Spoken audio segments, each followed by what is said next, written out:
पाठ 17 उत्तराखंड की त्रासदी, डिजास्टर ऑफ उत्तराखंड। पाठ परिचय, चैप्टर इंट्रोडक्शन। प्रस्तुत पाठ में सन 2013 में उत्तराखंड में हुई त्रासदी का वर्णन किया गया है। त्रासदी के लिए पहाड़ों पर हो रहे निर्माण और विकास कार्यों को जिम्मेदार बताया गया। पाठ का उद्देश्य, चैप्टर ऑब्जेक्टिव। कौशल, वाचन श्रवण, पठन पाठन, मौखिक व लिखित प्रश्नोत्तर। पाठ से आगे चिंतन और मनन, व्याकरणिक, वाक्य प्रयोग द्वारा लिंग स्पष्ट करना, योजक युक्त वाक्य लिखना, विषय संवर्धन गतिविधियां, जीवन कौशल, रचनात्मक कौशल, संवाद, परियोजना कार्य।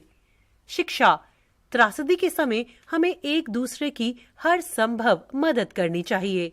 सन 2013 के जून माह में उत्तराखंड में हुई त्रासदी के बाद एक बार फिर से पहाड़ों पर निर्माण और विकास कार्यों को लेकर बहस तेज हो गई है। पहाड़ों को तोड़ने के लिए किए गए विस्फोटों का हिसाब किताब ढूंढा जाने लगा है। विभिन्न बांधों के साथ साथ होटलों, पर्यटन स्थलों के निर्माण कार्यों की आलोचना की जाने लगी है। उद्योग जगत को विनाश का दोषी ठहराया जाने लगा है। सबसे बड़ा आश्चर्य तो यह है कि कुछ लोगों ने श्रद्धालुओं तथा पर्यटकों की प्रति वर्ष बढ़ती संख्या को विनाश का कारण बताया है।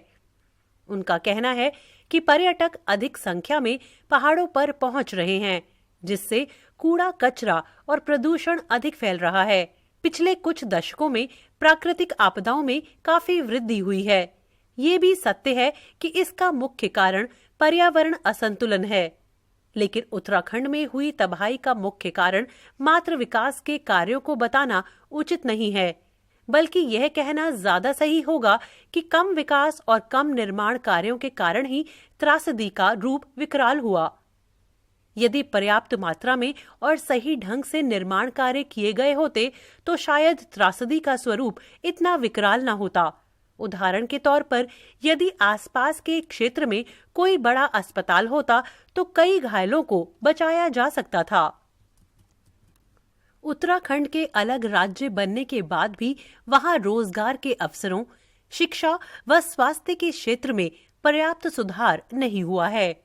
इस कारण युवा वर्ग यहां से पलायन करने को मजबूर है। पर्यटक तथा पर्यटन जनित रोजगार यहाँ के लोगों की रोजी रोटी के प्रमुख साधन हैं। फिर क्या वाहनों या कूड़े कचरे की अधिकता की बात कहकर पर्यटन और उससे जुड़े रोजगार को दबाना सही है? वह भी तब जब दुनिया भर में पर्यटन आय का महत्वपूर्ण स्रोत बन गया है। कितना अच्छा हो कि हम समस्याएं गिनाने की बजाय इस बात पर विचार करें कि कूड़े कचरे का निपटारा कैसे हो। विश्व के अन्य देशों में निर्माण कार्यों के दौरान इस बात का विशेष ध्यान रखा जाता है कि प्रकृति को कम से कम क्षति पहुंचे। हमारे देश में लोगों के मन में ये बात घर कर चुकी है कि विकास कार्यों और शहरीकरण के कारण पर्यावरण व नदियों का दूषित होना निश्चित है। इसलिए विकास कार्यों और शहरीकरण पर रोक लगा देनी चाहिए।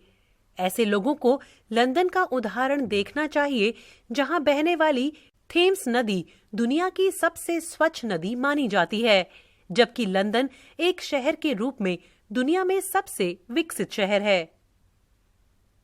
दुनिया के अन्य देशों जैसे जापान, अमेरिका आदि में भी प्राकृतिक आपदाएं ध्वंस करती रहती हैं, लेकिन वे विकास कार्यों पर रोक नहीं लगाते हैं, बल्कि उन आपदाओं से निपटने और उनके साथ सामंजस्य बिठाते हुए विकास की ओर बढ़ते हैं।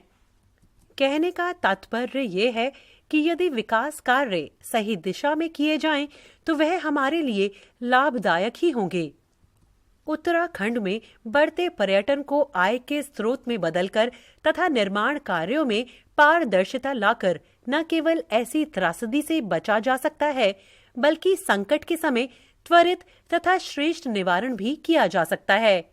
आपदा के उपरांत आई विभिन्न रिपोर्टों से एक तथ्य उभर कर सामने आया है कि यदि टिहरी बांध न होता तो हरिद्वार व ऋषिकेश को भी डूबने से नहीं बचाया जा सकता था।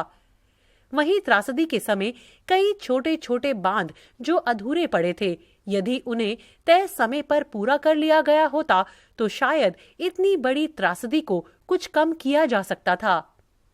भविष्य में उत्तराखंड जैसी त्रासदी से बचने के लिए हमें विकास तथा प्रकृति की सुरक्षा में सामंजस्य बैठाना होगा।